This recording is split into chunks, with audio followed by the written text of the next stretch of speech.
Since Inauguration Day, President Trump has been hard at work addressing one of the biggest threats that our nation faces. That is our $36 trillion debt.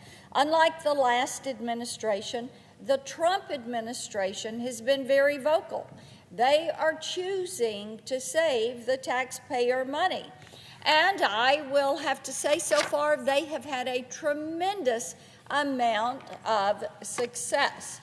Now, I know some of my colleagues want to complain about DOGE, and they're not fond of the Department of Government Efficiency. I think it is worthy to note that DOGE, so far, has identified more than $140 billion in potential savings for the American people. Now, they have found this by going into each department, working with the secretaries of the different departments, the heads of the agencies, and they're reviewing unused federal leases, federal contracts, and they're saving billions. They're even able to find a savings in some of these anti-American DEI programs.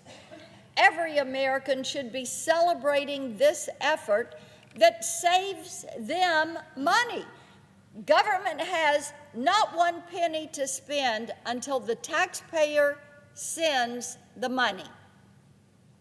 Every dollar is taxpayer money. It is not federal money. The federal government does not create this. It is taxpayer money. And so taxpayers should be celebrating the elimination of waste, fraud, and abuse. It is essential that we go through this process, that we right-size government, that we utilize technology, and that we ensure that this country remains free, independent, sovereign, and solvent. Yet for weeks, we have seen our colleagues on the other side of the aisle choose to stand up and attack President Trump's efforts to rein in federal spending and to make government transparent and accountable to the people. Mr. President, again, it's an issue of who is paying the bill for this. It is the American people. And if you're paying the bill, you want to know what is it that you're paying for. And this has been so interesting to me to see my colleagues on the other side of the aisle object to DOGE and object to saving federal money, object to wise stewardship of federal resources, and then to attack, attack, attack. Many of these attacks are disconnected from reality. Recently, the Democrats have landed on a new line, and we've heard them repeat this over and over. Now, their new line is that Republicans and the Trump administration are using DOGE to cut Social Security benefits for our nation's seniors. Well, nothing could be further than the truth. It is Republicans and President Trump that are seeking to save Social Security. Last month in this very chamber, the Senate Democratic leader claimed that, and I quote him, "The goal of Trump and Elon Musk is to destroy Social Security from within," end quote. Well, nothing could be further than the truth. To help our Democrat colleagues to understand this issue, I've pulled together a fact sheet that makes one thing clear. While eliminating wasteful spending, improper payments, fraud in the system, Republicans are protecting Social Security, Medicare, and Medicaid for the beneficiaries for which it is intended. See, Mr. President, our colleagues across the aisle have this completely backward. And they've been pushing these talking points off to the mainstream media, to some of the leftists that are out protesting. If you accept the status quo on Medicare, Medicaid, and Social Security, basically what you are saying is, hey, I'm okay if you waste money. I'm okay if you make improper payments. I'm okay if you allow fraud and deception. I'm okay if you let the trust fund run dry. I'm okay if you cut benefits. In essence, that is what they're saying because they're accepting the status quo.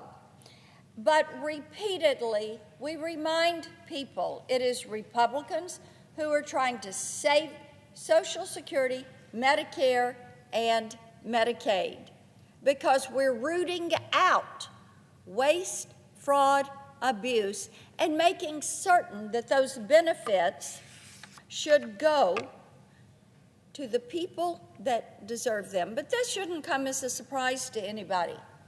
We have been saying, let's preserve these programs and let's make them stronger. Let's make certain that scammers and fraudsters don't have access to taxpayer money. Now, just last month, the president said, and I'm going to quote him, I'm not going to touch Social Security, Medicare, Medicaid. Now, we're going to get fraud out of there. Everybody wants us to get the fraud out, and therefore, you'll make it better, end quote. That is exactly what we are doing. By eliminating waste and fraud, the administration is strengthening these essential programs. For example, DOGE confirmed that 1.3 million individuals who secured a fraudulent Social Security number also received Medicare benefits. Now, that is stealing money from individuals that are entitled rightfully to the benefits. So if you've got 1.3 million individuals that have a fraudulent Social Security number and they've also signed up for Medicare, they should be removed from the program because they are not entitled to be on that program. DOGE also sifted out 10 million cases where Social Security number holders were over the age of 120. Now, this should raise alarms. I don't know how many, if any, Americans are 120 years of age or older. But we do know that there are 10 million cases where there are Social Security number holders that are over 120 years old. The right thing to do is to find out if you've got people that say they're 150, 165, 200 years, even one that is listed as 300 years old. We need to be investigating this and find out who's getting the check and who is cashing that check, because that person is not entitled to that check, which, by the way, it is paid with taxpayer money. When I talk with Tennesseans, they want to make certain that people who deserve the benefits are getting the benefits. And people that are scammers and liars and fraudsters and are ripping off the federal government, that they get prosecuted for the way they're ripping off the federal government.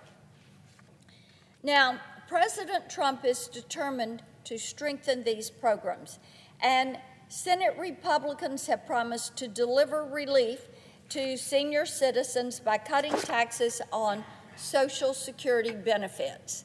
Today, nearly 56% of retirees pay taxes on their Social Security benefits as inflation pushes seniors' benefits into higher and higher income brackets. this is inexcusable because people have paid into that. We had a lieutenant governor in Tennessee at one point. He would sum this up, Mr. President, by saying, no one should ever be paying taxes on taxes. People have paid into Social Security, and then as they retire, they're going to get this money back. And for the past few years, I've worked on legislation. It's called the Retirees First Act. It would address this problem by lowering the tax burden on Social Security benefits for seniors by raising the provisional income threshold. Social Security, Medicare, Medicaid are essential programs for millions of Tennesseans. It is appropriate that we exempt out seniors from paying income tax on those Social Security benefits. It is appropriate that we make certain that these programs are there for the beneficiaries for which they're intended. And it is appropriate that we ask our colleagues across the aisle to join us in making certain these programs are strengthened, not weakened. I yield the floor.